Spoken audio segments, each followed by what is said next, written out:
If tillage is necessary in the fall, it should be done by a technique that provides maximum crop residue on the surface. Examples: a wide blade cultivator will kill weeds, maintaining at least 85% of the residue cover with each operation.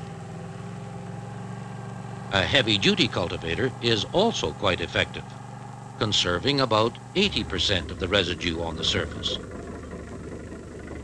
Disking will leave only 50% of the residue on the surface after each operation and may pulverize the soil as well.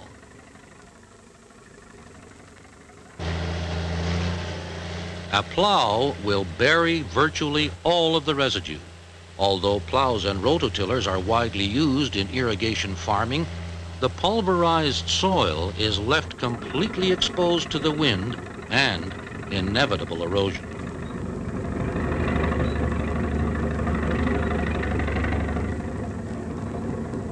Obviously, the erosion preventive advantages of heavy crop residue cover may present problems with seeding in the spring.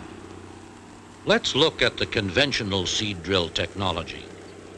A high-clearance hoe drill can seed through heavy crop residue better than most other drills.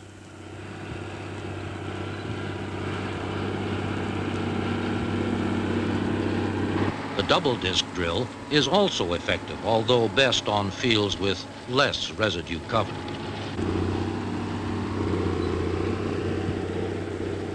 The one-way, or disker, seeds well on heavy soil, but may turn under the residue needed for protection during germination and early growth.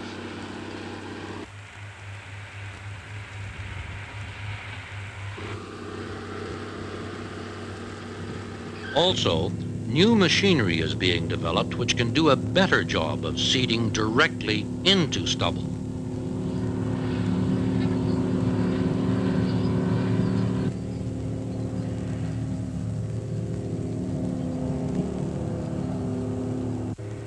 There are other techniques available to help control erosion.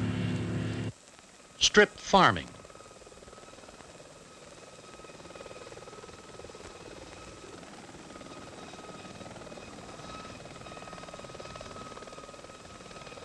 Field shelter belts.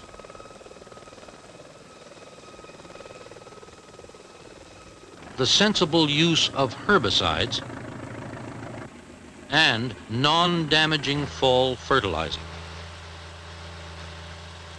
Let's begin with strip farming. It is important that the strips be at right angles to the prevailing wind. On more erodible soils, strips should be narrower to be effective. This may be inconvenient, but it will save the soil.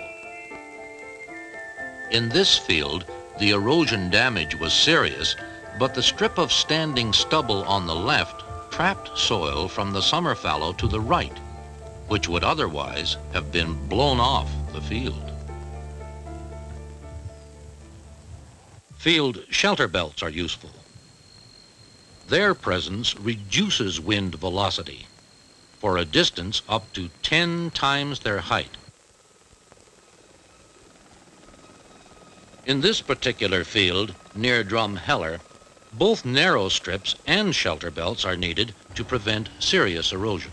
When talking about wind erosion, an ounce of prevention is always to be desired.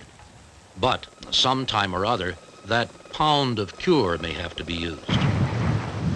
However carefully the erosion controls are planned, emergencies will occur. The best rule to follow is simply do anything to diminish the wind velocity. Roughening the soil by bringing up less erodible clods to the surface.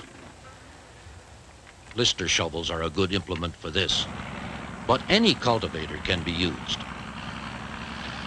Construction equipment may be best in severe situations if available.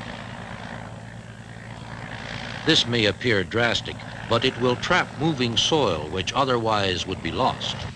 If water is available, irrigation can be a help when erosion occurs. Straw bales and spreading manure can be particularly effective where the drifting starts on the focal points.